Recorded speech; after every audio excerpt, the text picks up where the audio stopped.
Friends అందరికీ ఇప్పుడు చూస్తున్నారు కదా మీరు, ఈ రోడ్ వచ్చి గూడెం నుంచి లంకపక్కల దాకా ఉంటుంది అన్నమాట. ఎప్పుడు కూడా ఇలాగే ఉంటుంది. ప్రభుత్వాలు మారుతున్నా కానీ రోడ్ మాత్రం మారట్లేదు. ఇక్కడ పడితే మాత్రం అంటే బురదలో కలిసిపోతాం అన్నమాట. చాలా దారుణంగా ఉంది. ఇదిగోండి చూస్తున్నారు కదా, ఈ రోడ్లో గిరిజనులు నానా అవస్థలు పడుతూ ఇంకా అలా ప్రయాణాలు చేస్తున్నారు తప్ప ఈ రోడ్డు మాత్రం ఎప్పటికీ బాగా కావట్లేదు. కాబట్టి ఈ వీడియోని షేర్ చేయండి, లైక్ చేయండి, సబ్స్క్రైబ్ చేయండి. ఈ వీడియో మన ప్రభుత్వ నేతలకు చేరేదాకా మీరు షేర్ చేస్తారని నేను కోరుకుంటున్నాను. చూస్తున్నారు కదా, లోడ్లో ఉన్న బండి ఎంతో ఇబ్బంది పడుతూ వెళ్తుంది.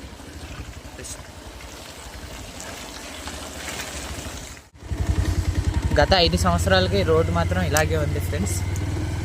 చూస్తున్నారు కదా, ఈ రోడ్డు మొత్తం ఎంత డ్యామేజ్ అయిపోయిందో. ఏ అధికారులు కూడా పట్టించుకోవడం లేదు.